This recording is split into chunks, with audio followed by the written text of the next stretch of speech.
പയ്യന്നൂരിലെ 1.5 വയസ്സുകാരന്റെ മരണത്തെക്കുറിച്ചുള്ള postmortem report പുറത്തുവന്നു. Payyanur baby memorial ആശുപത്രിക്കും ഡോക്ടർമാർക്കും സംഭവിച്ചത് ഗുരുതര പിഴവാണെന്ന് ഇതോടെ തെളിഞ്ഞു. മരണകാരണം അനസ്തേഷ്യയ്ക്ക് പിന്നാലെ തലച്ചോറിലേക്കുള്ള ഓക്സിജൻ നിലച്ചതെന്നാണ് റിപ്പോർട്ട്. അനസ്തേഷ്യ നൽകേണ്ട കാര്യമുണ്ടായിരുന്നില്ലെന്ന് പോസ്റ്റ്മോർട്ടം റിപ്പോർട്ടിൽ വ്യക്തമായിട്ടുണ്ട്. കുഞ്ഞിന്റെ ചുണ്ടിലുണ്ടായിരുന്നത് നേരിയ മുറിവ് മാത്രമായിരുന്നു. 3 ദിവസം കൊണ്ട് ആ മുറിവ് ഉണങ്ങിയിരുന്നുവെന്നും പോസ്റ്റ്മോർട്ടം റിപ്പോർട്ടിൽ പറയുന്നു. സംഭവത്തിൽ അനസ്തേഷ്യ നൽകിയ ഡോക്ടർ അഞ്ജലി പൊതുവാളിനെതിരെ പയ്യന്നൂർ പോലീസ് കേസെടുത്തിരുന്നു.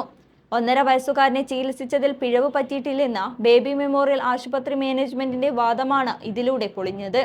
1.5 വയസ്സുകാരൻ ദേവാൻഷ ശൗര്യയുടെ വീട്ടിൽ സംസ്ഥാന ബാലാവകാശ കമ്മീഷൻ ചെയർപേഴ്സണും അംഗങ്ങളും തിങ്കളാഴ്ച സന്ദർശനം നടത്തിയിരുന്നു.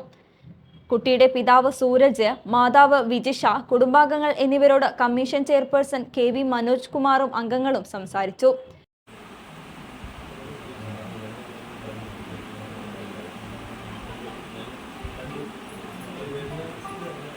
അന്വേഷണ ഉദ്യോഗസ്ഥനുമായുള്ള യോഗം 3 ദിവസത്തിനുള്ളിൽ ഓൺലൈനായി നടത്തുമെന്നും അതിന്റെ അടിസ്ഥാനത്തിൽ സ്വീകരിക്കേണ്ട നടപടികൾ കമ്മീഷൻ ചർച്ച ചെയ്യുമെന്നും ചെയർപേഴ്സൺ മാധ്യമപ്രവർത്തകരോട് പറഞ്ഞു.